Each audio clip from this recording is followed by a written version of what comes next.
Hello everyone, it's Julia here from Inflorescence Designs.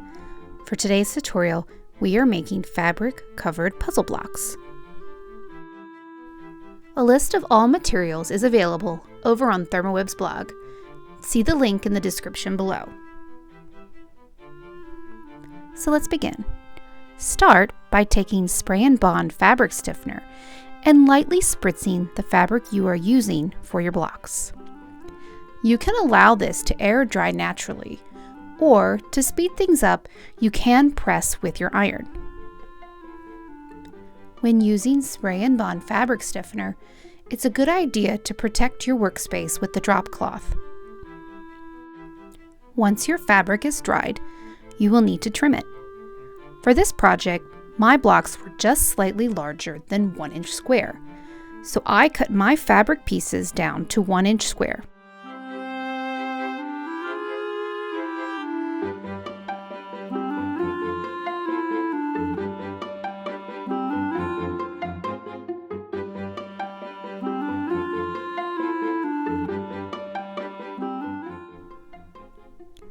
For this project, you can leave your squares intact, or you can cut them in half and arrange them to create a half square triangle look.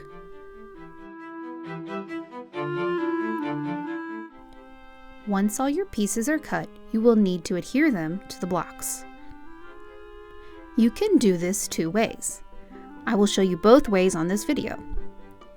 The first way is by using SpraynBond Fusible adhesive. You would need to spray the blocks and adhere your fabric. Fusible adhesive is activated with heat, so that it will not be sticky and will need to use your iron to adhere it.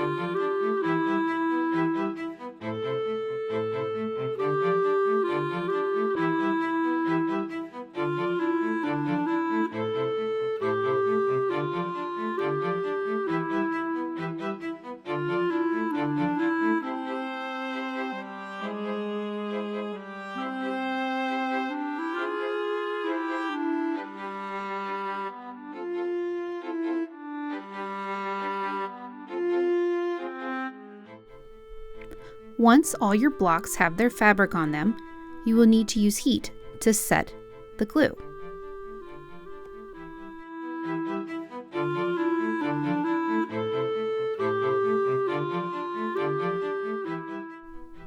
You can also use Fabric Fuse liquid adhesive. For this method, simply place a small, thin amount of glue on the side of the block you wish to adhere the fabric. Place your fabric over the glue and let it dry.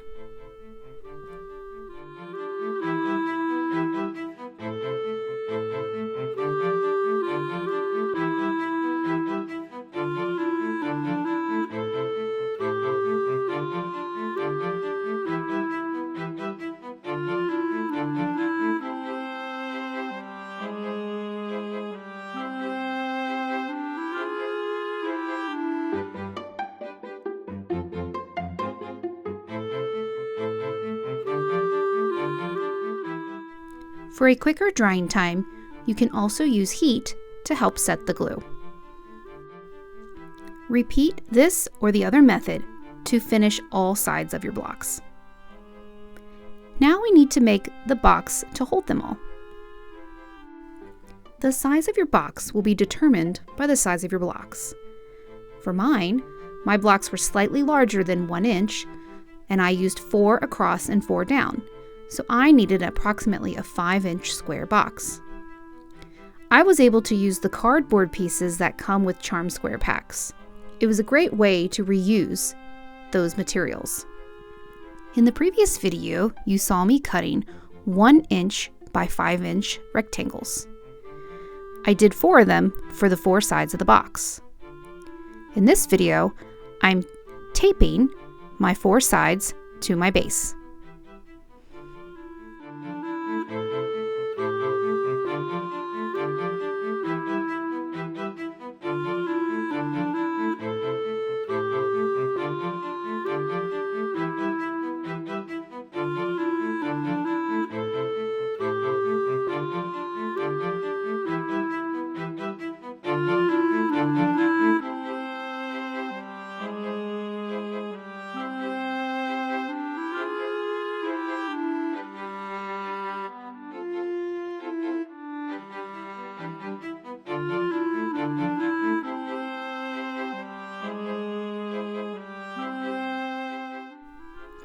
Once my 4 sides are taped, I will connect each of the corners on the inside as well as the outside for support.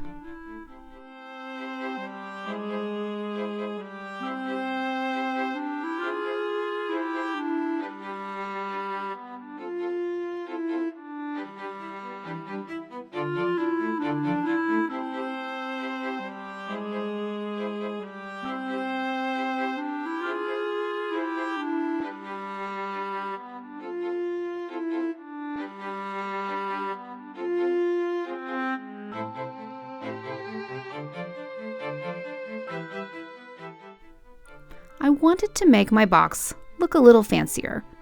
I could paint it, or in this case, I'm adding a piece of ribbon around the outside. I am using PeelnStick fabric fuse to adhere my ribbon. It is a double-sided fabric adhesive, and it's great for adding embellishments like ribbon.